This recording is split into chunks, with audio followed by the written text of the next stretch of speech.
Let's wait for Bill Lunch for a minute. I think he's on his way.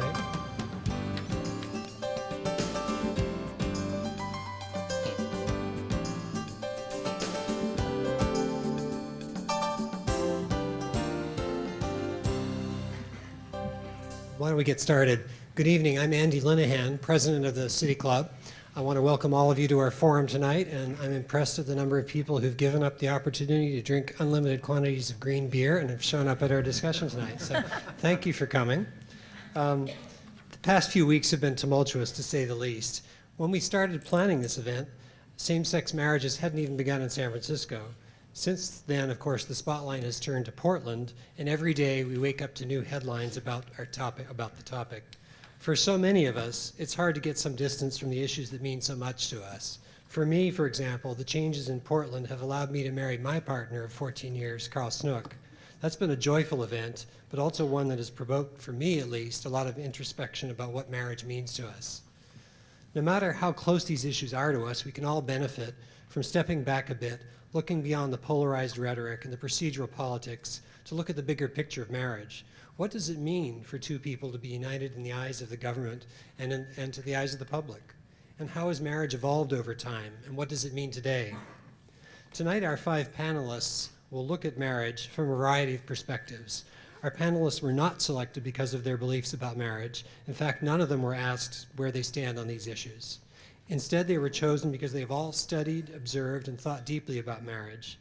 We've made it clear to them that this is not a forum to debate Multnomah County's decision to issue marriage licenses to same-sex couples. Tonight's program is intended to be a broader and thoughtful discussion about what marriage means to our society. Before we start in on that, I'd like to make a couple announcements because this is a City Club event.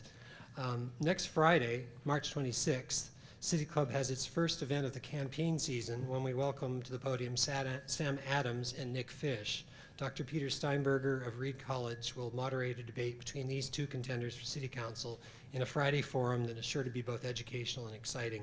You can find out more about our regular Friday forums and the club in general on our website, which is www.pdxcityclub.org. So that's Friday, March 26th. City Club is also in the middle of our spring membership drive, and here's our pitch. Join the club this week, and we'll throw your name into a drawing for 10 club seats to watch the Portland Beavers during the 2004 season, courtesy of PGE. You'll find membership brochures in our lobby, or in the lobby here today. You can sign up online. We even offer convenient monthly payments for the membership fee. So City Club, I hope you're all aware of this, is open to everyone who has an interest in civic affairs, and we'd welcome anyone here tonight to join us.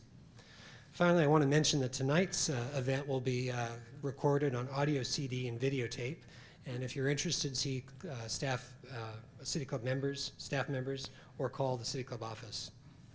We're almost to our program. Let me just say a few comments about our moderator, Bill Lunch.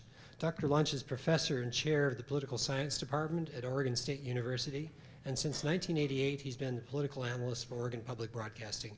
You'll realize as soon as he speaks, he's a very familiar voice to us. In his academic work at Oregon State University, Dr. Lunch emphasizes American national political institutions, Northwest regional politics, and environmental, natural resource, and science policy. He has won awards for his broadcasting for excellence in commentary and analysis from the Society of Professional Journalists and the National Press Club. So Bill will introduce our speakers. We're saving some time at the end of our event tonight for questions, and we will end promptly at 7 o'clock tonight. So thank you. Thanks very much. It's a good introduction. And we are planning our sequence of events tonight so as to provide about half of the time that we're going to be here for questions and answers. And I'll get to the procedures for questions in just a moment as soon as I have introduced the speakers. So I'm going to sort of walk down the table from my left, your right, until we get to the end. And so we start with Becky Warner, who is professor and chair of the Department of Sociology at Oregon State University, one of my colleagues. She received her PhD in sociology from Washington State University, and specializes in family sociology, along with Karen Sacombe, In community health at Portland State University, she's the author of Marriages and Families, Relationships in Social Context, published by Wadsworth this year. Next to Becky is Emanuel Rose, who is senior rabbi at Congregation Beth Israel. He came to Beth Israel in 1960 from Temple Emanuel in New York. Rabbi Rose is widely recognized throughout Oregon for his ongoing involvement in social and political issues and is a regular speaker at major civic events.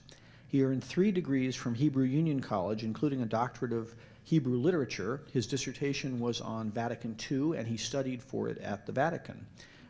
He was also chairman of the board of Lewis and Clark College from 1989 until 1993. Next to Rabbi Rose is Professor Leslie Harris. She is the Dorothy Clicks Phones Professor at the University of Oregon School of Law, where she has taught family law for more than 20 years. She's the author of 2 law school textbooks published by Aspen, Family Law, which is now in its 2nd edition, and Child, Parent, and State. And next to Professor Harris is Professor Stephen Kanter. He's professor of law and former dean at Lewis and Clark Law School. He received his undergraduate degree in mathematics from MIT and his law degree from Yale in 1971. He served as a Fulbright professor of law in both Nanjing, China, and in Greece, and helped Kazakhstan with its first constitution after gaining independence from the Soviet Union. He's appeared pro bono as amicus curiae in significant constitutional cases, including State versus Quinn, where the Oregon Supreme Court unanimously declared the 1978 Oregon death penalty statute unconstitutional. He's appeared before the City Club on a diverse range of topics, from China to constitutional criminal procedure to the death penalty. And next to Professor Kanter is Mary Pitman Kitch, an associate editor at the Oregonian. She graduated Phi Beta Kappa from the University of Kansas with a degree in English literature and has 24 years of journalistic experience as a reporter, copy editor, and editorial writer for 3 newspapers. Kitch has been writing editorials for the Oregonian since 2000, many on same-sex marriage. In 2001, one of her editorials was included in the Oregonian's Pulitzer Prize-winning series on the INS. In 2003, she won the top award for Best Editorial from the Oregon Newspaper Publishers Association. So that's your panel. And now I have just a couple of announcements, and we'll get to actually some substance. First of all, this is not a public hearing. We are not public officials, and we're here to inform, but not to inflame, we hope. When we get to the question and answer period, which will be forthcoming, the City Club has a 30-second limitation on questions. I'll be watching to keep that rule enforced. And questions, let me remind you, end in a question mark. Okay? Tim Kraus has a handheld mic. Tim, where are you? Okay. And he will be available. This event is being televised on OPAN, the Oregon Public Affairs Network, and also being covered by some other television stations and radio. So if you want your question to, here's Tim. So he'll have the mic. If you want your question to be known to the audience outside this room, it would be a good idea to say the question into the mic, sort of clearly, but without necessarily straining your vocal cords. Okay, so when that time comes, get the mic from Tim, who will be about and available. Okay, so that said, we now turn to the first of our presentations. The panelists and I have talked about some questions that would be appropriate to their expertise, and I'm going to turn first to Professor Warner, and here's the question. Most of the popular press regarding marriage is about its decline. Marriage rates are down, divorce rates are up, cohabitation rates are up, more people are remaining single than ever. So is marriage doomed or at least crippled? I have to chuckle because if we use the decline in marriage rates to measure the decline in marriage, then I guess Multnomah County may have saved marriage in the last week, maybe Benton County. But seriously, the things that you mentioned, Bill, actually are bandied about a lot in the press as indicators of the decline of marriage, or at least what the press is calling a rejection of marriage. So I think it might be interesting to look at what some of those statistics are and then ask why those statistics and why not others, and some other things about them. So let me just mention a few. With the declining marriage rates, we also see a concomitant increase in the rates of cohabitation. In the last 10 years alone, there's been a 70% increase in rates of cohabitation, and it's expected now that over half of us will cohabit prior to getting married. Also up are non-marital birth rates. In 1960, less than 5% of children were born to non-married parents. Today, it's over 1/3 of children who are born to non-married parents. And rates of singlehood are up. About 8% of people today are expected to remain unmarried, never married, for a lifetime, which is double what it was in the 1950s. These kinds of things could be used by an alarmist to look at the decline in marriage, but I think we should ask a couple of things about these statistics. One of them is, what are the comparison years?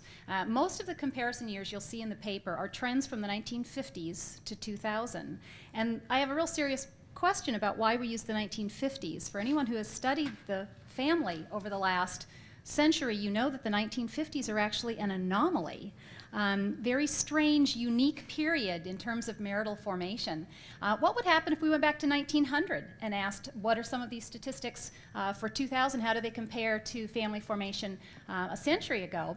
Well, let me give you two. I said the rates of singlehood are 8% today, 4% in the 1950s. They were 10% in 1920.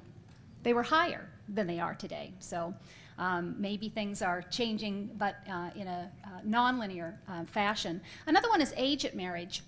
This came up recently. There was an article in the Oregonian. I was called about it and asked what it meant. Age at marriage in the 1950s was 22 for men and 20 for women, and today it's 27 for men and 25 for women. But in 1900, it was 26 for men, only a year less than it is now. So we often use a very narrow window when we're making comparisons to make the case for a decline in marriage. But if we use a broader window, we might find some questions about what was going on in society then and now that will explain curvilinear rates in marital formation, not linear rates or linear decline. The other interesting thing about these statistics is that they're presented, but other ones are not. So when you think about lower rates of marriage, you might also ask yourself, do people care? Well, the majority of Americans, in fact, place marriage at their top of their priority list. 90% of Americans say that marriage, having a good marriage, is very important in their lives, and they place it above having good health and having a good family life. And so the majority of Americans value marriage, want to get married, and we know the majority of Americans do get married. Marriage provides a number of benefits. Leslie may talk about some of the differences in being married and having a civil union. But as a sociologist, I understand the social benefits from marriage. People who are married on average are happier, healthier, live longer, and are more economically successful. Men benefit more from marriage than women. But also marriage enhances one's social capital because marriage expands your kin networks. It gets parents more involved in their children and grandchildren's lives, both socially and financially. And so it's very interesting that we have declining rates of marriage, but people want to get married. And I think the answer is going to be that we aren't rejecting marriage, we're just having to delay it for a while. And so the question is, what are the main causes for the delay in marriage, not the decline in marriage? So I'll switch the question there on you. There are two sets of factors that I'll mention, cultural factors and structural factors. The cultural factors have to do with the different ways in which we think today compared to 50 or 100 years ago. We are more likely to support cohabitation, premarital sex, non-traditional roles for men and for women, and so there's less pressure to marry in order to engage in these kinds of activities. You don't have to get married to have sex. You don't have to get married to have children. And so there's not as much of pressure. But there are also structural forces. We're going to talk a lot tonight about the legal constraints for marriage. As a sociologist, I also understand the economy is a significant constraint in people's lives. In 1900 to 1920, those higher rates I talked to you about age at marriage and rates of singlehood, were primarily a result of economic restructuring, moving from an agrarian to an industrial society and the unemployment rates going up for men. Today we see a very similar kind of economic restructuring where we've got some significantly high unemployment rates, and we find that people who believe that economic security is a precursor to marriage are having to delay. The most interesting data I've seen recently is called the Fragile Family Studies, and they study about 4,000 children born to parents who are unmarried at the time of the birth, and they find that 85% of those parents when the child is born, say that they want to intend to get married, and 1 year later only 13% of them do. And the reason they aren't married at the end of 1 year is because of economic insecurity. So I would suggest that during times of economic transition and times of economic uncertainty that people are delaying marriage. They're thinking seriously about marriage and deciding that they'll do it when they believe they can be successful. So in the end, I'd say the idea of marriage, the goal of marriage, is still a top priority for Americans. We're not rejecting marriage, but we're constrained by both legal and economic forces to construct marriages and to sustain healthy marriages. Thank you. We're going to turn now to Rabbi Rose. And Rabbi Rose, let me pose a question for you. Could you give us a quick overview, 6 minutes isn't much time, but of ethical and religious perspectives on marriage, the range of views, and perhaps how theology has changed over recent years regarding these questions? I think that religion has perhaps the most serious problem with the whole matter that's under discussion in our society at this point. Religions are slow to change in many, many areas, tremendously important areas. And when it comes to this subject, there is virtually no major religion in the world that supports gay marriage. Some go partway in saying that they would recognize civil unions, and there are a couple that support officiating religiously at marriages, which of course is really a civil matter. Religious leaders are given the authority by the state, along with other people, to officiate at ceremonies, but it's essentially a civil matter. So religions not being in charge of this issue, while some individual religious leaders are strong supporters of gay marriage, the religions themselves are having a tremendously difficult time either rejecting it out of hand or trying to figure out a way through this maze. And it may be one of those issues which is really going to push religion to its limits because of the whole history and attitude towards marriage. But in fact, religions can and do change. Let me give you a couple of examples. Martin Luther posted the Theses, which started a slew of new protesting movements against the Catholic Church. And each one of these emerging groups stated its theological differences with other branches of Christianity, including the Roman Catholic Church, as to where they stood on a variety of issues. So already we see that the dynamic of change is possible within the Christian world. It's also possible within the Christian world. The question is, how do major religions deal with so core an issue in changing? Well, Martin Luther was an anti-Semite. He was a vicious anti-Semite. I'm not going to discuss anti-Semitism, but I'm using it as an example. In recent years, the Lutheran Church, despite the fact that Martin Luther is hailed as the founder of Lutheranism, condemned Luther's anti-Semitism.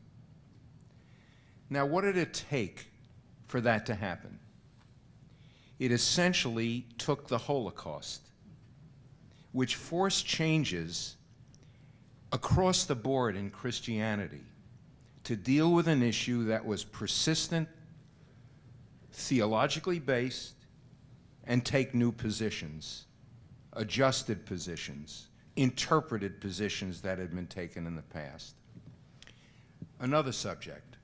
When Vatican II took place between 1960 and 1965 as a result of the insistence of Pope John the 23rd, what happened there? He insisted that the windows be opened on the church. Those were his words. Updating the church. And the bishops of the church, approximately 2,000 who were there, went through all of Catholic doctrine and updated. It's exactly what they did. They updated theology on a lot of very relevant issues. And therefore, there's no question in my mind that religions can change. But I really believe that on this issue, religions are not going to be in the forefront of what we're talking about, while individual religious leaders might be. The way it's going to happen, I think, is going to be through human experience. For example, if you start out with a circle, a couple, a homosexual couple, and then you draw concentric circles around that couple, and you get to parents and uncles and aunts and children and all of the extended family, friends. It goes out like that, and I think it's going to be a human force that ultimately will compel the various religions to consider how they're going to change, if they're able to change in any way regarding this core issue. And I better stop there. We'll wait for the question period for any further inquiries, if there are any. Thank you, Rabbi Rose. We will turn now to Professor Harris, who is going to, we hope, give us some background on family law as it relates to marriage, particularly same-sex marriage, and the relationship between marriage and civil unions in the law, and any related topics that are not included in this question. Thank you very much, Bill.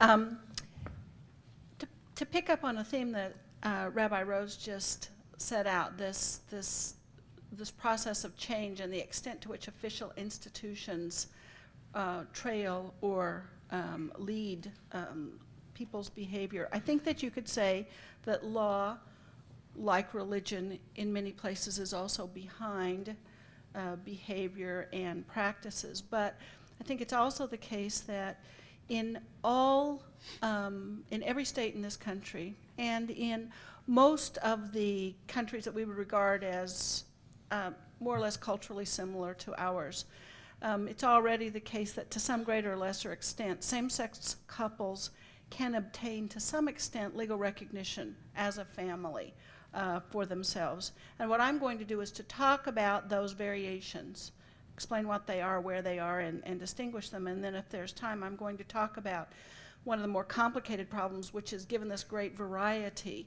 of legal approaches to these relationships, the problems of what happens when you move from one place to another, interjurisdictional recognition. I think the major legal issues can be broken into two big groups. One set of issues has to do really with rights between the parties. Economic rights often are important, support duties, property rights, rights and duties regarding children. The other large group of issues concerns the relationship of the couple to third parties, to people outside the relationship. This may be the extent to which they will be recognized as a family so that they can claim family benefits as part of one partner's employment, like health insurance or something. It may include issues about who gets to make health care decisions when someone's incompetent.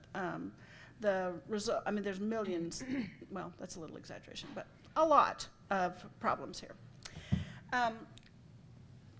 The gold standard for getting legal protection and being treated like a family with regard to both these sets of issues is, of course, marriage.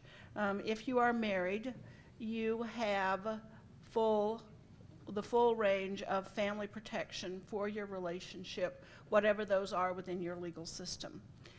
Outside of the United States, there are now at least 4 places where same-sex couples can get fully married.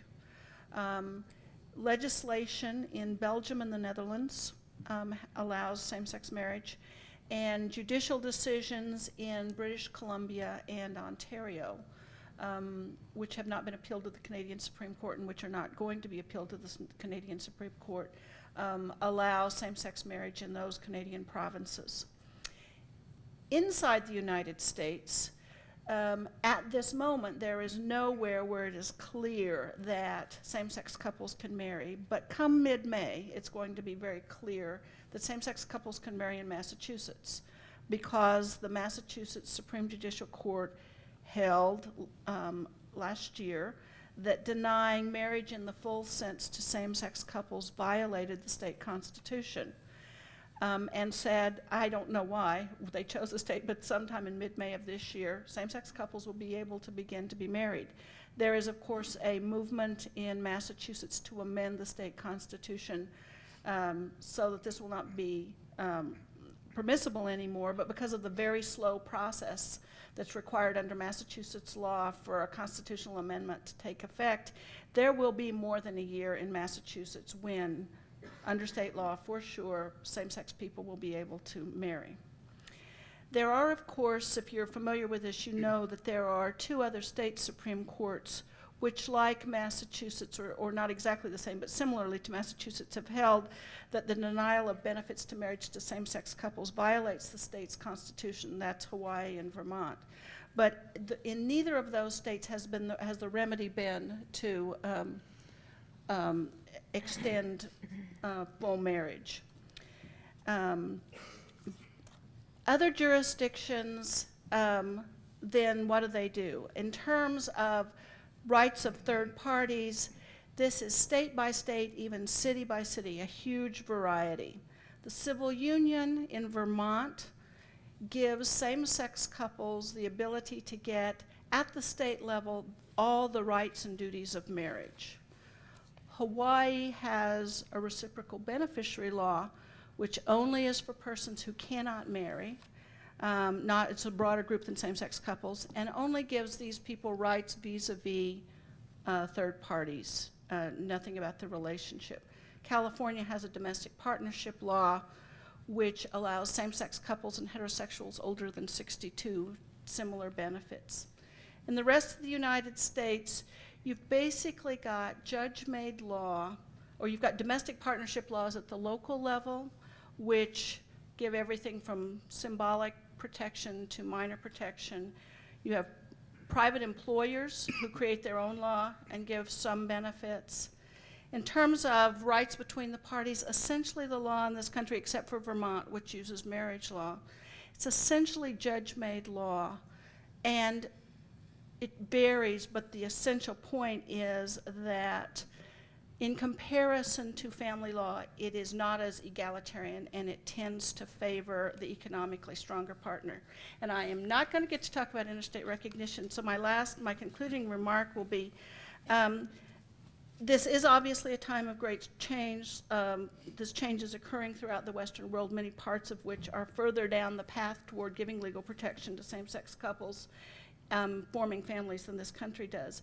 Because the United States bases so many economic rights and duties on private relationships more than other countries, like we don't have universal health insurance, we don't have family support programs.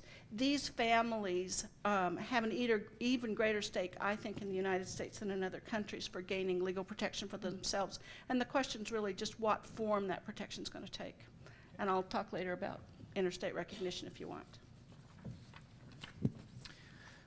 Thank you, Professor Harris. We now turn to Professor Kanter, and the question that, the legal question that remains for him with that background from Professor Harris is, could you briefly describe the constitutional context for same-sex marriage, particularly recent developments and decisions that may have a bearing on this area of constitutional law and interpretation? Thank you, Bill. First of all, I've got about 10 to 12 points which I will not be able to get all the way through, so I'm just going to go as far as I can, and we'll do some of the rest in questions. Maybe some of you have seen those Shakespeare plays that they boil down to 2 minutes. It's going to be kind of like that. As Bill said, I'm going to try to shed some light, not heat. In this audience, it probably works. In the broader audience, ironically, I think that if we do that, the likelihood is that we will provoke heat. Because probably, if you heard my full pitch, there's no one who would entirely like everything I'm going to say. Second, I would make I think, a rather bold prediction. Anybody that's turned on the TV late at night knows there's a dearth of content, you notice? And this is going to be on cable access TV probably for a while. Here's my bold prediction. This will still be showing on cable TV when this is no longer a hot issue in the United States. Because I think it will be a huge buildup, a lot of sound and fury, and then we'll go quietly into the night eventually. Third, one thing that I find interesting as a legal backdrop is I think the population is divided into 3 basic groups. One group clearly supports same-sex marriage, both as a policy matter and as a constitutional matter. A second group supports civil union, but not marriage. And I think that they mean by civil union, or think they mean the same sort of practical legal consequences, which is not the case with many civil unions. But I think that's what many people who support that but oppose marriage have in mind. And then third, a group of people who, for personal and policy reasons, strongly oppose any recognition of same-sex relations, including some that have been decriminalized and found constitutional by the U.S. Supreme Court.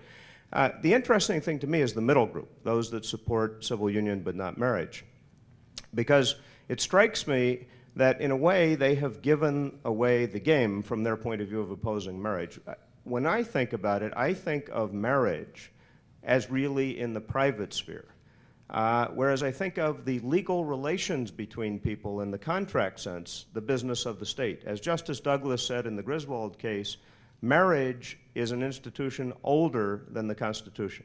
It's always been tied with legal activities, but it's mostly the legal aspects of that, and it really does have a private sphere. I mean, frankly, not to be blithe about this, but I could say that my dog and cat are married.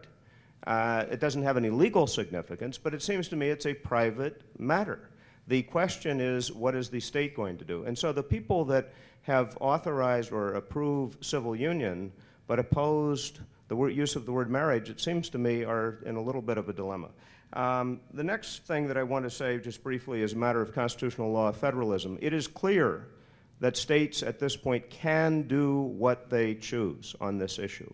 As I've written elsewhere, one of the tenets of federalism should be that states must be willing to commit themselves, at least on occasion, to experiment with more progressive social policies and with increased sensitivity to human rights compared with the minimum requirements of the United States Supreme Court. And I don't think that's going to change. I think the chances of a federal constitutional amendment are zero. Absolutely zero, and I think the President knows that. And the reason is that there is a very predictable legal constitutional half-life.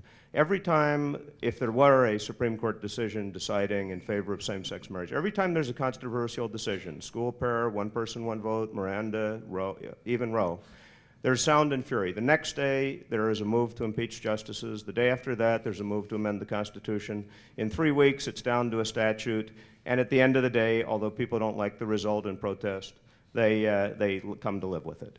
And I think that will happen here. Now, some states may pass amendments, and I think there is some possibility the constitutional legal landscape will change in some states. It is a matter of state constitutional and statutory law. The next thing that I want to say quickly is that it's very tough to predict what constitutional issues are going to end up controversial and what not. I give 2 examples. Griswold versus Connecticut striking down the anti-contraceptive statutes is still very controversial legally, but doesn't mean a hill of beans to anybody in the United States. I mean, nobody rants and raves about Griswold versus Connecticut. On the other hand, Roe versus Wade, the abortion case, the Supreme Court thought there was going to be no controversy about that for anybody that's been following Blackmun's papers, and of course it is and will remain highly controversial. The Good, I'm down to the constitutional landscape here. Here's the good news or the bad news. I think the constitutional question of whether same-sex marriage must be permitted under the Oregon Constitution and particularly under the U.S. Constitution is actually a difficult, very close question.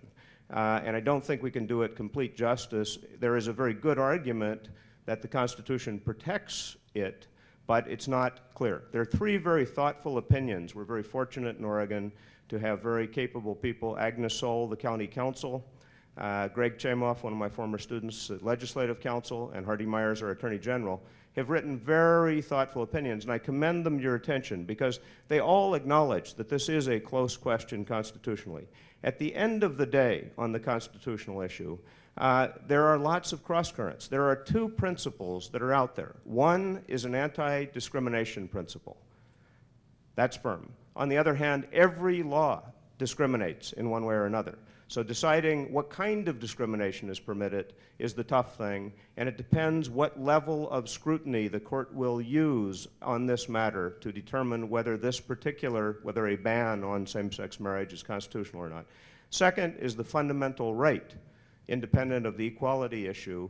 And the court has said, the U.S. Supreme Court has said many times that the right to marry to choice is a fundamental right. But again, they have cabined that in certain ways so it is not yet clear whether their conception of the fundamental right will include some same-sex marriage. Because normally with fundamental rights in our system, they're what I would call negative checking rights. The right to keep the government out of your business. We, unlike Western Europe and most of the world, have very few constitutional rights to insist that the government do something for us. And so there's an interesting interplay here. End of the day, I think my time, it is the end of the day. Okay, end of the day, I would agree with, I think, the consensus of Agnes and Greg and Hardy that it is likely that under the Oregon Constitution, which clearly is more protective than the federal, that banning same-sex marriage violates Article 1, Section 20, requiring equal privileges to all classes of citizens. I think it is a much closer question under the current equal protection jurisprudence. In Lawrence versus Texas, the case where they struck down the criminalization of homosexual sodomy, the U.S. Supreme Court specifically said, we are not giving any indication of how we come out on same-sex marriage. That's not a quote, but that's the implication. Thank you. Thank you, Professor Kanter. We now turn for our concluding set of comments to Mary Kitch from the Oregonian, and the question is, can you describe for us the process the Oregonian used in deciding its editorial position on this subject and any related journalistic topics you'd like to address? Thank you, Bill. I'll try to demystify our editorial board a bit today, although I know that many City Club members have peered behind the curtain and sort of know what the Wizard of Oz consists of.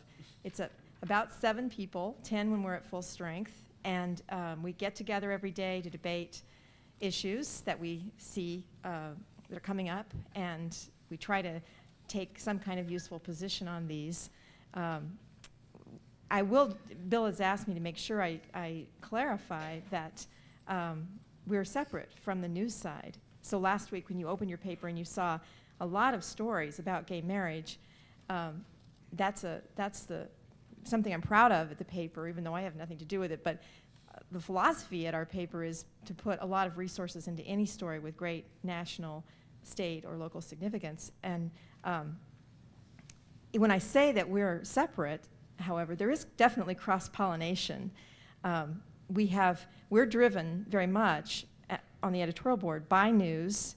We are often reacting to news, or we're ideally trying to get ahead of the news and actually weigh in before something happens.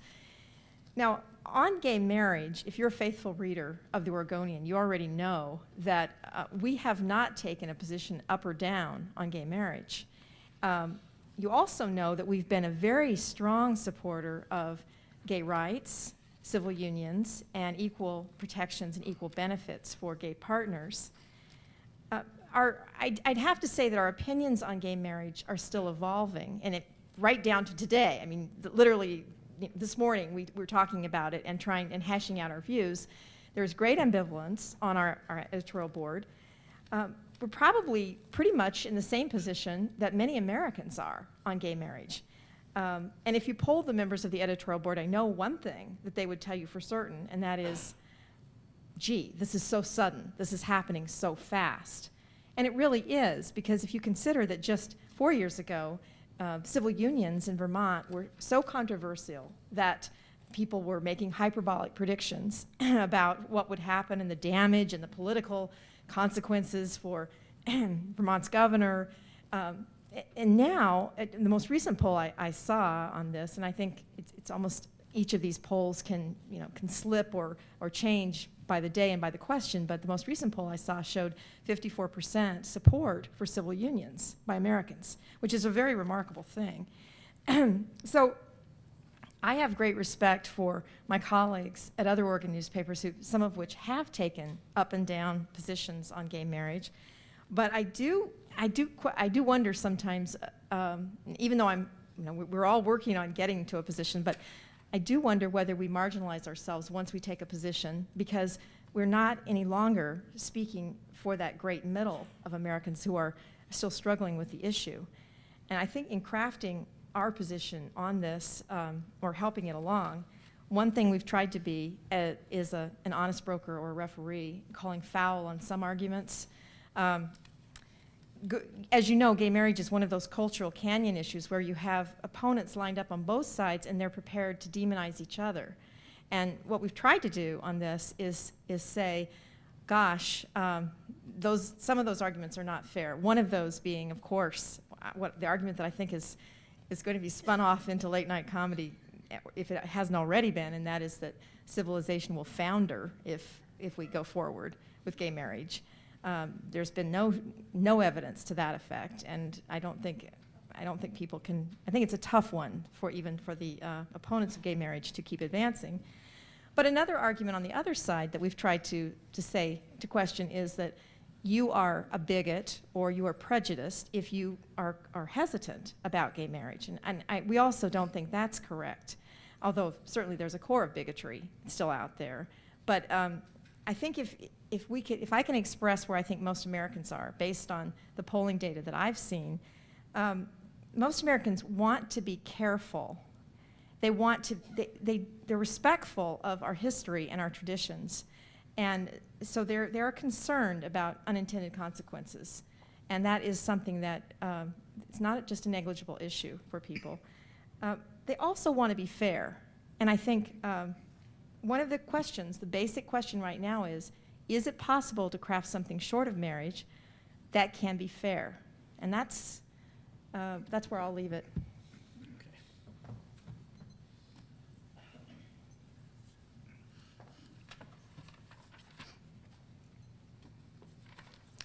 Thank you all. The organizers of this event, probably to the discomfort of large numbers of you, so I'll warn you a little bit in advance, have asked me to serve briefly here as what is sometimes called a raconteur. That is to say, I suppose if you looked in the dictionary, you'd find that means somebody who's a storyteller, and I probably am characterized that way more often than I'd like. But in any event, I'm trying to look here for some commonalities in what has been said among the panelists.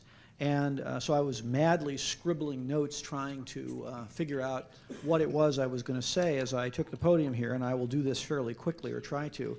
It seems to me the common thread that runs through just about all of these presentations is change, and change which has come rapidly, and change which is, for some people, very welcome, for others very unwelcome, but for most Americans in the great middle of the population, perhaps unsettling, perhaps something they haven't thought about very much. It seems to me, based upon what I know about the way that most Americans concern themselves or don't concern themselves, regard social and political issues, it's very likely that there are very large fractions of the public who have responded to some of the public opinion polls that have been mentioned up here and will in the future respond, but who frankly have just not given it much thought. The first time that the issue has been presented to them is when their phone rings and it's a pollster, or maybe there's a knock on the door and it's somebody there doing the survey work.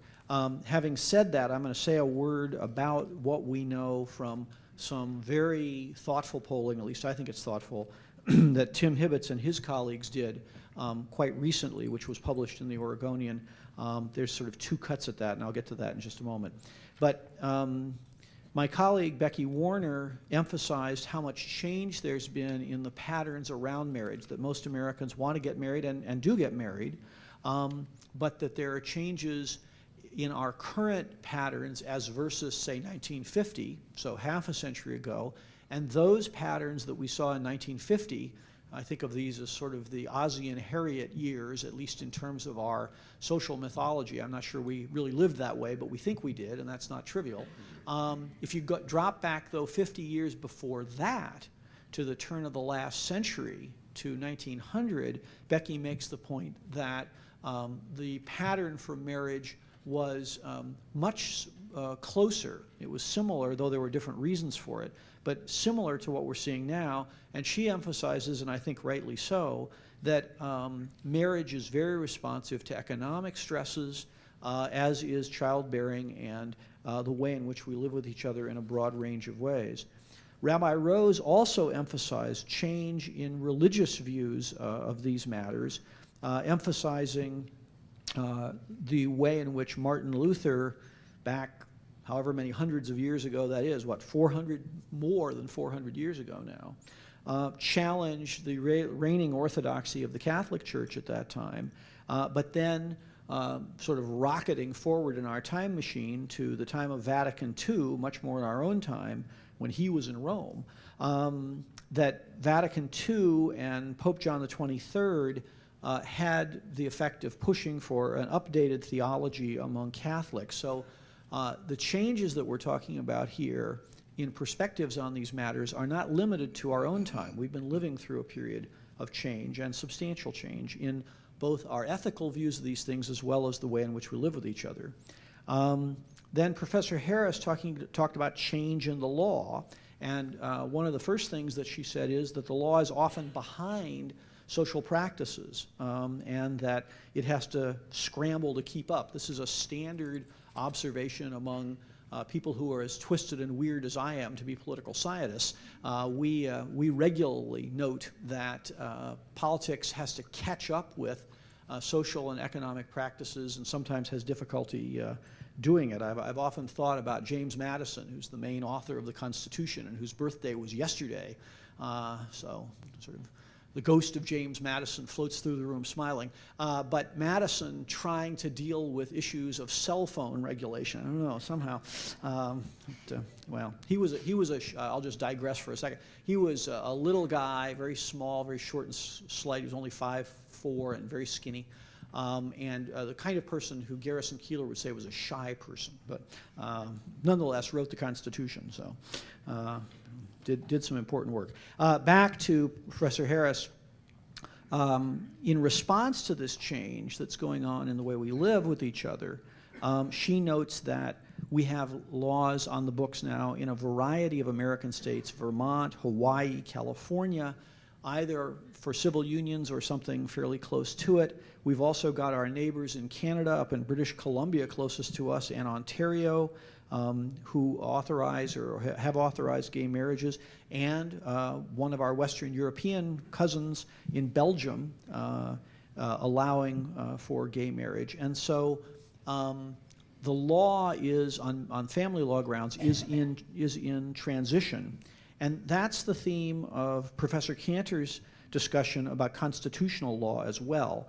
I was on the radio this afternoon trying in about 90 seconds to summarize the constitutional history on these matters, and failing miserably as usual. But let me just, because I've got a tiny bit more time here, let me just run through the cases, and Professor Kanter can correct my highly imperfect version during the question and answer period.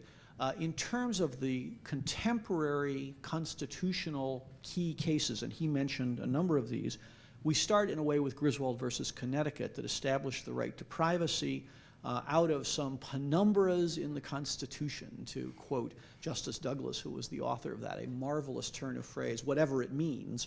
But the notion of a right to privacy is still, as Professor Kanter said, controversial among judges, so that when Judge Bork, who some of you may recall, was nominated to the U.S. Supreme Court by President Reagan in 1986, he said that Griswold was wrongly decided and should be overturned. Well, unfortunately for him, it turned out that public opinion polling at that time, when Americans were asked about that, something between 80 and 85% thought there is a right to privacy in the Constitution, and you could find the article. So the right to privacy, though recently discovered, is very popular.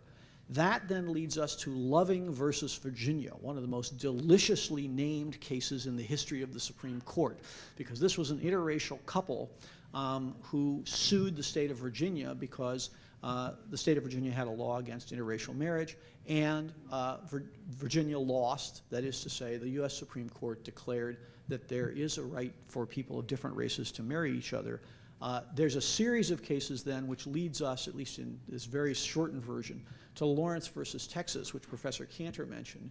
And that was the case in which the U.S. Supreme Court overturned some prior decisions that it had made to say that essentially gay and lesbian people have a right to respect in the law, which was not clear in some decisions not terribly far in the past from that. So basically, Lawrence brings the law, at least in my imperfect reading, into conformity with the general thrust that we get from Griswold and Loving.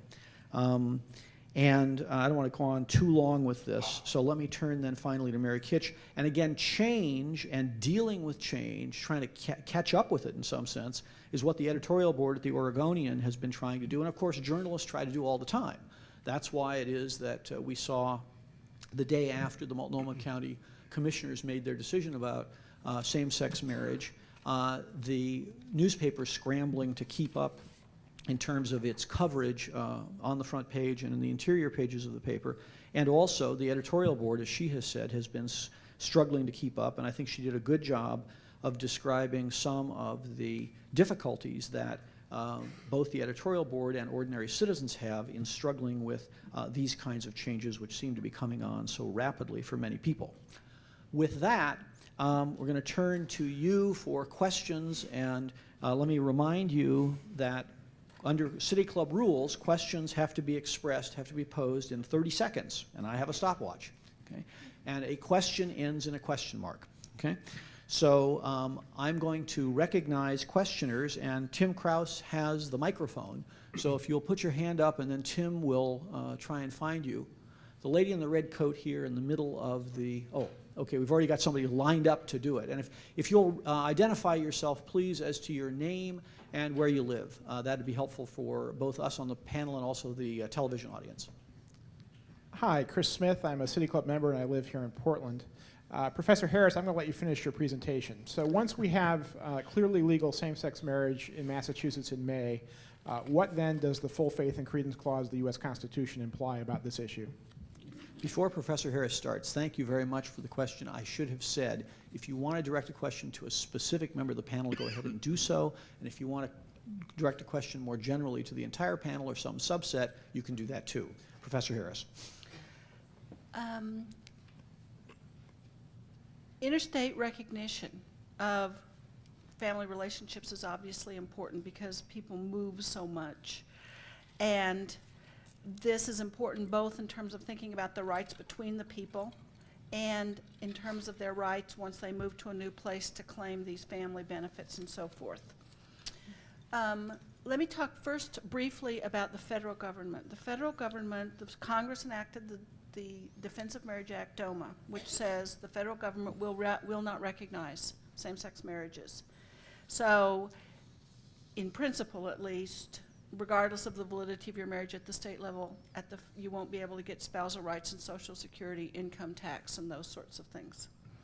Among the states, what happens is a state going to recognize the marriages from BC, Ontario, Belgium, the Netherlands, also don't forget the Netherlands. Sorry. And soon Massachusetts, so I just want to stick up for the Netherlands there. You asked me about full faith and credit. The short answer is that under the current interpretation of the federal full faith and credit clause, it has nothing to do with interstate recognition. The Supreme Court has repeatedly held that the full faith and credit clause doesn't require states to recognize or not recognize marriages. It's not one of those things covered by it. The Federal Defense of Marriage Act, in interpreting, in the exercise of Congress's power to interpret the full faith and credit clause, explicitly says states can do what they want with regard to this. So that leaves us at the common law rule. The common law rule is that a marriage that's valid where it was entered into is valid everywhere unless it violates a strong public policy of the state that's asked to recognize it. So when you're trying to figure out about interstate recognition, people have said, what's going to happen with the Oregon marriages that have happened so far? The first question asked to the Oregon marriages, the New York marriages, the California marriages is going to be one of the state's law. Are they valid under the law of the state? That's going on. We're in the midst of finding that out. If the courts ultimately say they're not valid, then other jurisdictions obviously will not have to recognize them, wouldn't recognize them.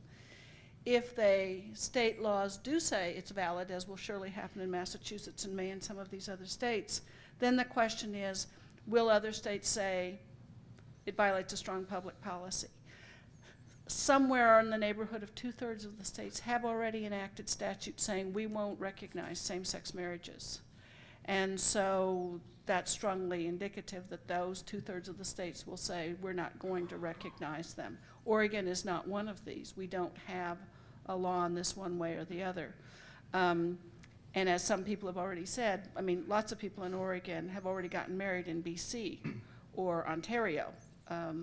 And as far as I know, I have no idea what's actually happened to them because it hasn't gone to the courts. I wanted to mention briefly, just by way of comparison, civil unions. I think this is one area people really need to understand a big difference between civil unions and marriage, other than the symbolic and dignitary difference between them, which I think is important. But at a practical level, interstate recognition of civil unions or domestic partnerships is really not there. And there have been a few states which have been asked in one way or another to recognize Vermont's civil unions. Some people tried to get a divorce in Connecticut. Connecticut says, you're not married, we can't divorce you. Georgia was asked to treat a civil union as a marriage for purposes of a custody order. They said no. This puts people who are in civil unions in a very odd position, particularly on the breakup side, because I hate to be a wet blanket, but you know, given statistics, it's really likely that a lot of the people who are now happily coupling will get tired of each other and will uncouple, just like the straight people do. And the question will be, where do you go to get ununioned? If other jurisdictions won't recognize your civil union, but you've moved away, where are you going to go? You may not be able to go back to the place you got civilly joined. And so this is really a problem that has not been worked out at all. Yep. Along with a lot of others. And let's see, Professor Kanter looks like he wants to weigh in on this just a little bit. I was just going to say one thing. Of course, Loving versus Virginia actually was an interstate recognition case. They were married in the District of Columbia, and Virginia said it's against our public policy to recognize this marriage. The Supreme Court said, too bad, it violates the Equal Protection Clause. And I think everything, including DOMA, is subject to constitutional challenge. So this is a very fluid area. Now, having said that, there are, as I've tried to indicate briefly before, significant differences in the legal analysis in Loving. There are a lot of similarities, but there are significant differences between Loving and a claim of a same-sex couple, or a challenge to a DOMA in a state, for example. One, the level of scrutiny, as I indicated before, is the critical issue, I think, in whether courts will uphold or strike down DOMAs, anti-same-sex marriage statutes. And Loving, of course, involves race, which is the classic reason under which courts heighten scrutiny. But in Oregon, particularly, there is strong indication that sexual orientation and sex are also likely to lead to the highest level of scrutiny. Okay. I see that folks are lining up behind Tim, so maybe for those of you who would like to ask a question, we'll just use the simple procedure of going to him instead of him coming to you. So our next question, if you'll identify yourself, please, and tell us where you're from. My name is John Polinick, and I live in Portland, Oregon. My question is for Professor Kanter. I was a little perplexed at the confidence you had in stating you think the federal marriage amendment is a dead issue.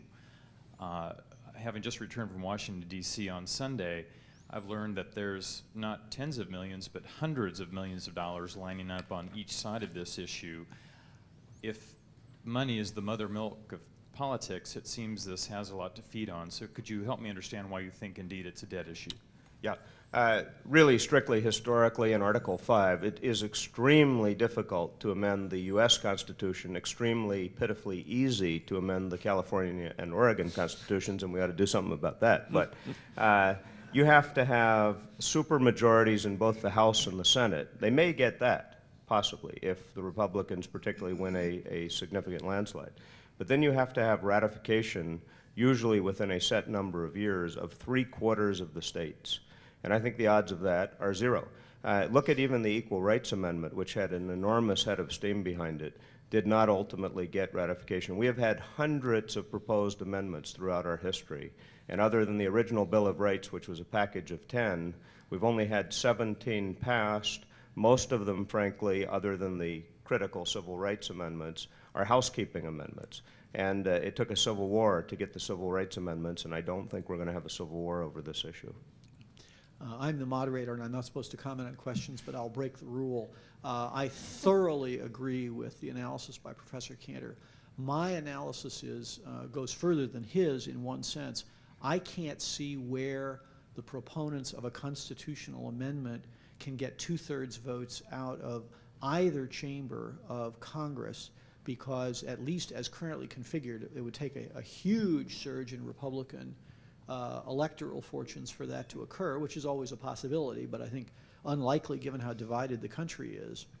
And if you look at the numbers, the Republicans would have to hold every single one of their own members in the House and then attract the votes of something in the neighborhood of 60 to 70 members among the Democrats in the House. That means getting the votes of people like Earl Blumenauer. That ain't going to happen. Next question. Excuse me, could I add something? Yes, One of the Rabbi most- Rose. Yeah, from my vantage point, one of the most interesting articles I read was about some of the voices coming out of the evangelical community. While they're opposed to gay marriage, there was an indication that there's not a majority in favor of changing the Constitution of the United States. And one of the most interesting comments, which also relates to something I said before, was essentially he said, "Some of my best friends are gay." Thank you. And the next question, yes, and you are? Yes, my name's Pat Rumor. I'm a City Club member, and I'm also a member of Ainsworth United Church of Christ, which is a multiracial, multicultural, and open and affirming congregation, which just means that everybody is really welcome and included. And my question is kind of a twofold, and perhaps particularly to Professor Kanter and others who might want to comment. My 30-year-old daughter called me the night that she heard it, and she said, this is a justice issue. She is straight, not gay, but she saw it as a justice issue, and I want to look at the generational difference and would appreciate any comments. And the second really is that when a social movement with the right, well, with political leadership that is willing to respond to the social movement around justice takes an action, I want to know how that impacts both the legal and constitutional issues, the political climate, because Rabbi Rose alluded to the fact that little by little, as family formation is more inclusive, that also impacts the culture. But I also want to look at the political impact of a social movement that is ready to move in terms of the constitutional issue. Okay, it's a reasonably complex question. Professor Kanter? Well, let me start with the last. First, the good news and bad news is that for all its press, the court is not an apolitical body, the U.S. Supreme Court. Judicial independence is a very important component. The difference, though, is that the court responds on a much longer time scale, maybe a glacial time scale, to long-term settled political views as opposed to the politically responsive bodies, which in theory respond every election cycle or maybe even more every Gallup poll.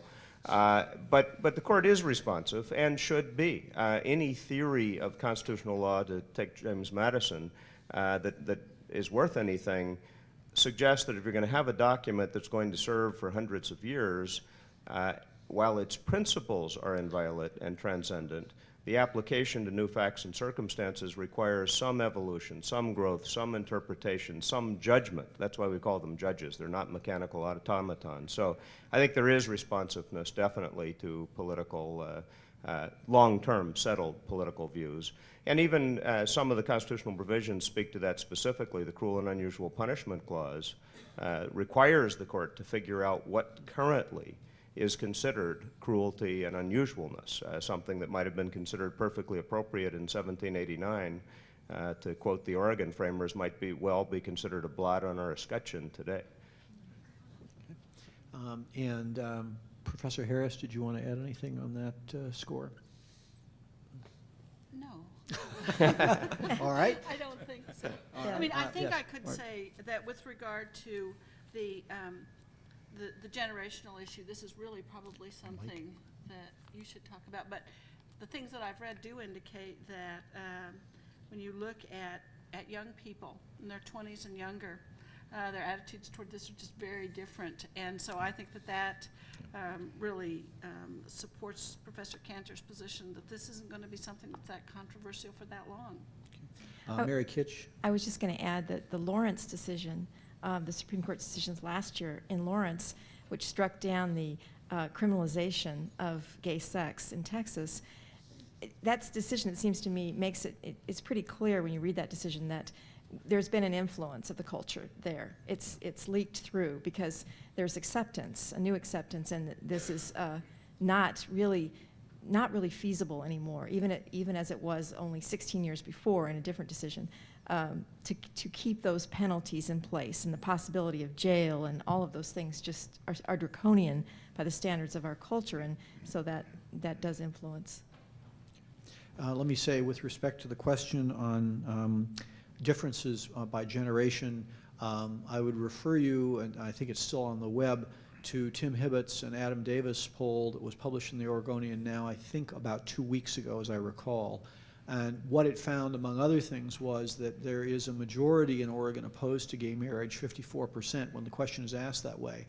When you ask the question in a little bit more nuanced fashion, you get the division that Professor Kanter talked about. That is to say, about a third of the public in Oregon opposed to any official recognition, civil unions, marriage, whatever, of same-sex relationships. Another roughly third, a little more, in favor of gay marriage and recognition by the state. The interesting folks, as Professor Kanter said, I agree with him at least, are the folks in the middle. 29% said they were in favor of civil unions but not marriage. If you break that down generationally, however, what you discover is that among respondents who were under the age of 35, that was the dividing point that Tim and his associates used, a majority favors allowing for gay marriages. So, and it's monotonic for those of you who are statistically minded. That is to say, the older the respondent, the more likely he or she was to be opposed to gay marriage. So as time goes along, if these attitudes hold, it is likely that this issue will, as a number of panelists have said, fade. At least that's what the current polling suggests. Next question. Thank you. I'm Bonnie Tinker from Portland, also the director of Love Makes a Family. And I would like to ask all of you to account for the sense of public surprise about this issue, given that I know that at least in about 1993, there was a group that met with the Oregonian editorial board about same-sex marriage. The Tanner decision in 97 was practically an invitation for couples to go and ask for legal recognition of marriage. There are religious groups who have been discussing this at least since 1980 and moving toward full acceptance of lesbian and gay marriage at least as early as 1989. There are children who have been conceived by lesbian and gay parents at least as early as 1980, and adoptions have risen. And the question... Why is this a surprise, and what do you expect the evolution to be in the next 5 to 10 years? Okay, since the question was posed sort of in a way initially to Mary, I'm going to pose it to her to start, and then others we can join in. I can't speak really to the surprise element. I think it has caught many people by surprise. And I mentioned that civil unions, the whole positioning of civil unions has changed. It's now a moderate position to favor civil unions. However, I think I can speak to the evolution of it. I think that we've tried in our editorials to suggest that we're certainly evolving toward gay marriage, not only because clearly young people are going to support it more than older people, but also because of things like the fact that we have now about 3/5 or more of adoption agencies who are comfortable placing children in gay families. We see even in places like Florida that you think of as being rigidly anti-gay in their adoption, prohibition on adoption by gay couples, you see the contradiction that they are allowing gay couples to be foster parents. Now, what is that if not ambivalence about gay families? So I definitely think that it's fair to say we're evolving toward that, and we may be evolving toward it much more rapidly than we thought. So, Rabbi Rose? From what I gather in discussions that I specifically went out of my way to have this past week, the mainstream gay lesbian community was not yet ready or desirous of pushing the marriage issue. But the State of the Union address was a red flag to the mainstream gay lesbian community. And I think that if it came upon us more quickly than we thought it was going to, if what I am being told is accurate, and I have no reason to doubt it, then I think we need to recognize that. Okay. I'd like to hear Professor Warner on this. I'm a little surprised that we think it's a surprise. I wasn't surprised, and social scientists who've been studying the family for years were really not surprised by this at all. And maybe the State of the Union was sort of a shock to mainstream America, but I don't think sociologists were at all surprised. Sociologists are rarely surprised. Political scientists are surprised all the time. Yes. Lori Knaus, Portland resident. I'd like to hear your perspectives on the impact this may have, will have on the presidential and congressional elections. Lori, do you want to direct that to somebody? No, whoever would like to answer it, but I would like you to weigh in as well, if you're willing to break your rule again. Thank you, Lori. Lori has the disadvantage. She's working with a burden, which is that she's one of my former students.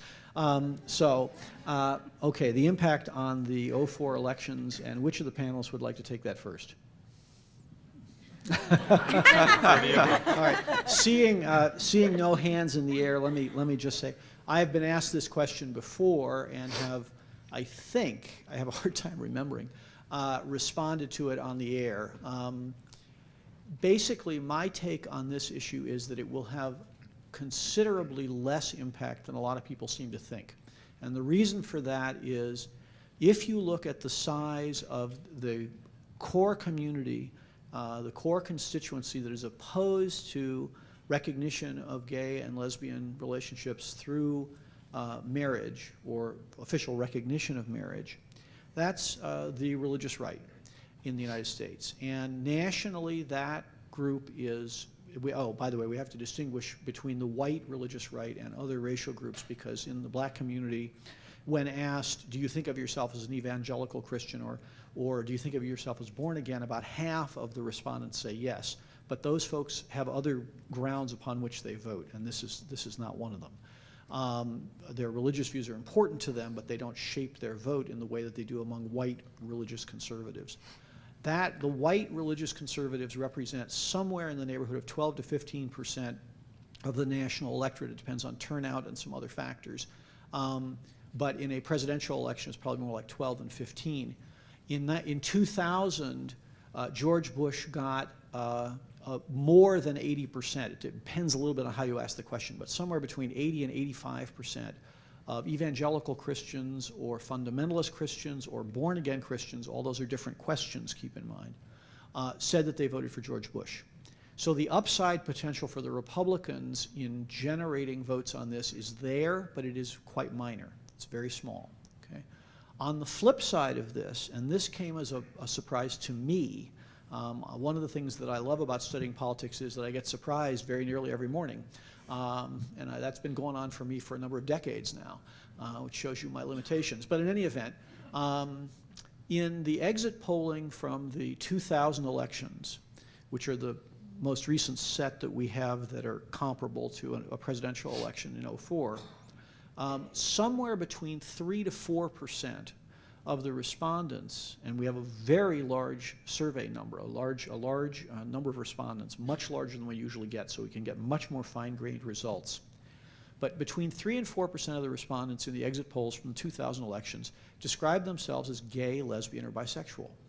That's a substantially larger number than I would have guessed would have responded that way to that question.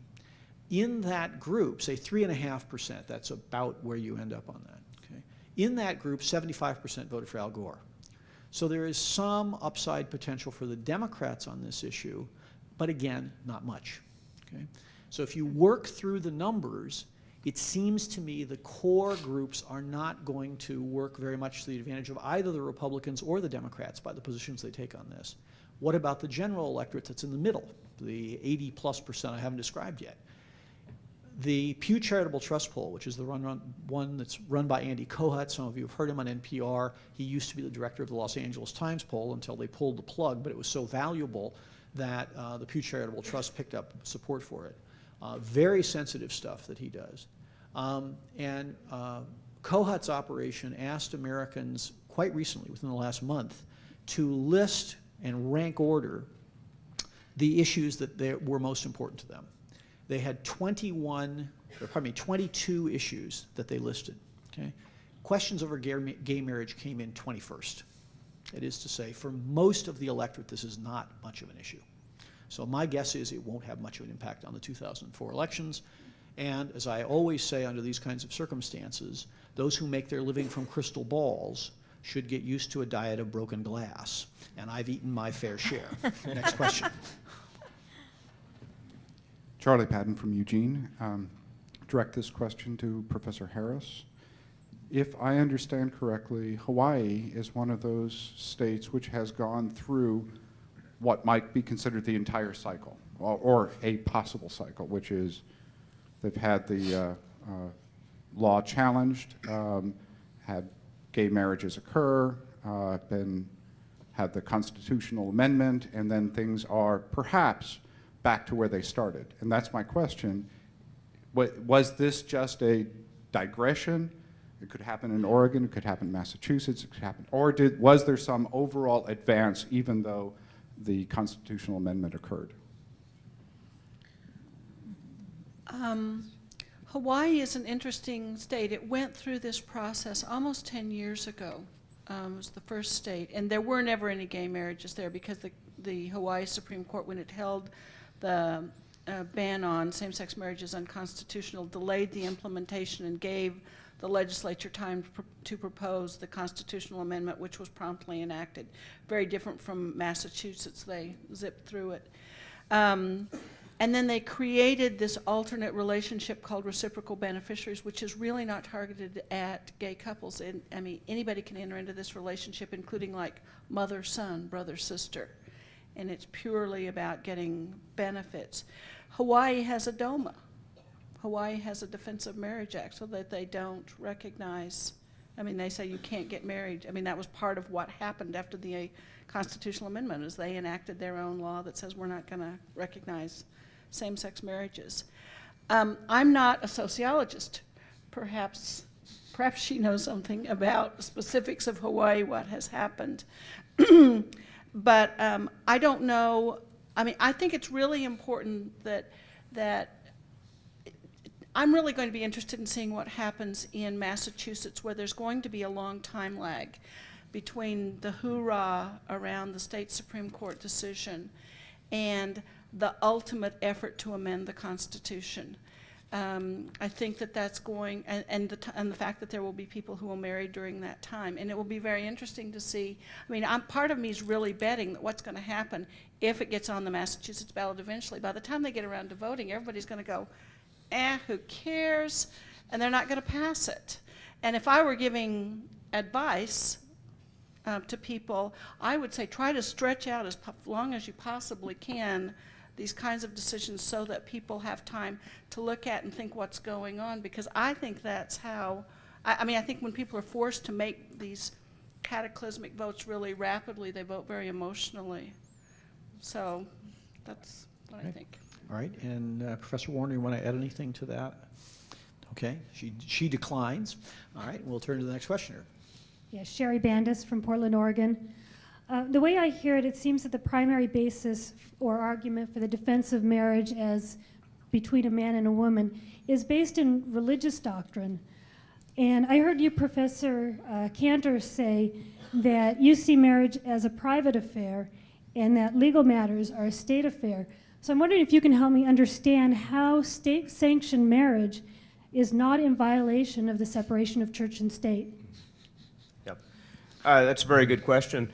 The fact that there may be an overlap between law and views of particular religions does not create an establishment of religion problem. For example, all religions forbid murder, and the law can forbid murder.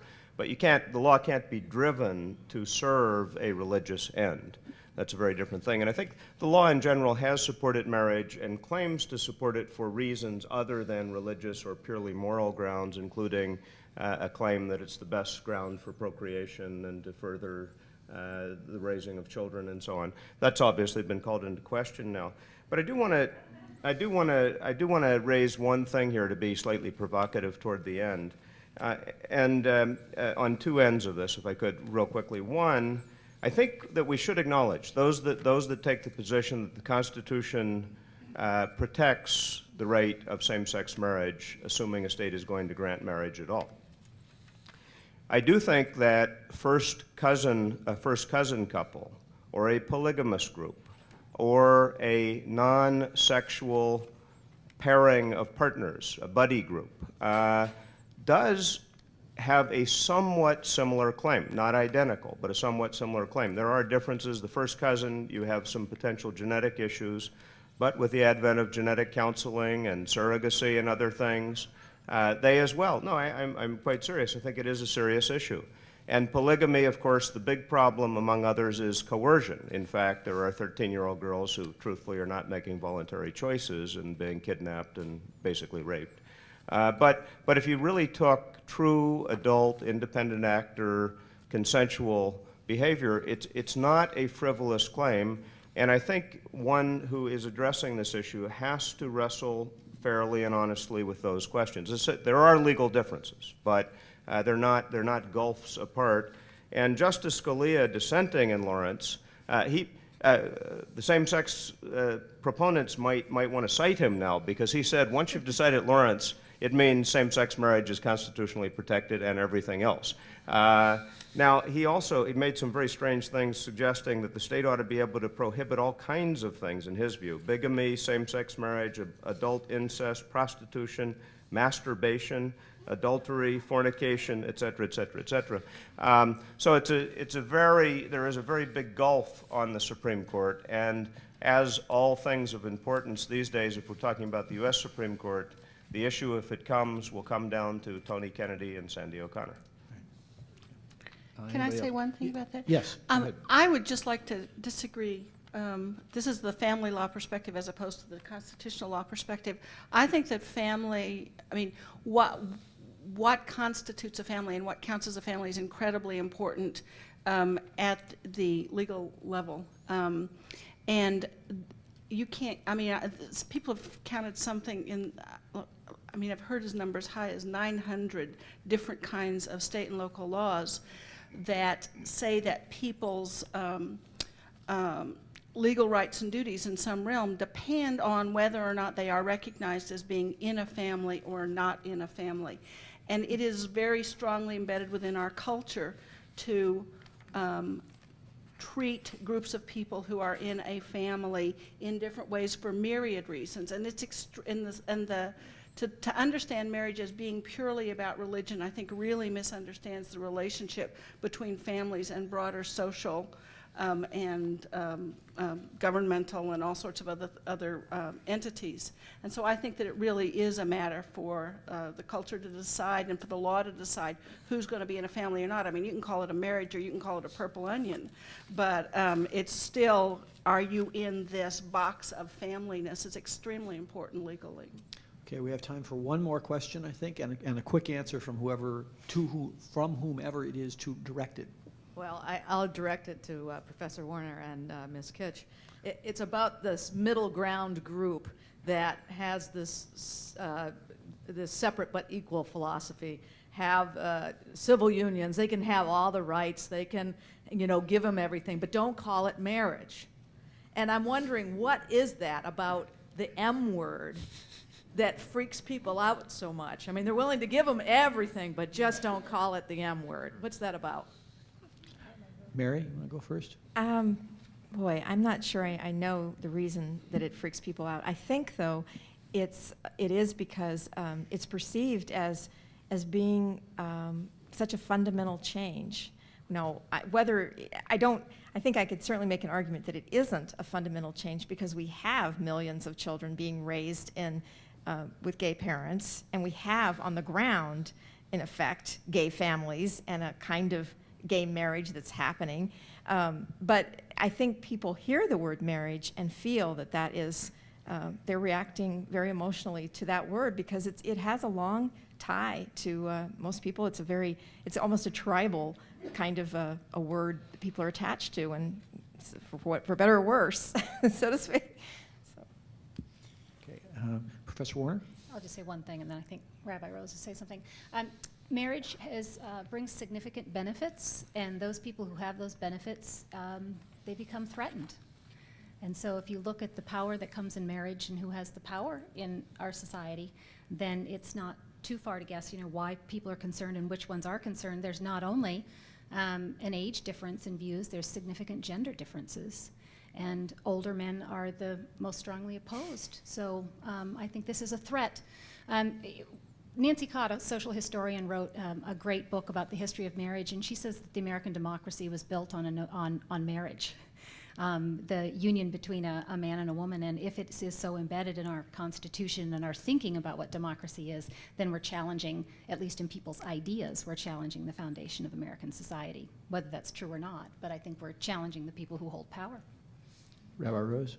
Yeah, I think the word marriage is at the heart of the controversy, and I think it basically, just by sheer force of numbers, comes from the religious views that are held about marriage. Most people are married through religious leaders, and there's that association, which I think is one of the major issues involved. The word marriage itself just sets off lots of feelings and thoughts. It goes right to religion for the most part. Sure, there are other, as a result of the cultural issues surrounding it, it definitely encompasses other people as well, but basically I think that's where most people's head go, even though the first marriages that were performed on these shores were civil marriages.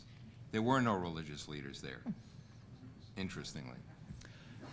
A nice coda and closing point from Rabbi Rose, and we'll thank you for being here with us tonight, and we hope that we've, at least to some extent, enlightened this subject without, we hope, inflaming it. Thank you very much. It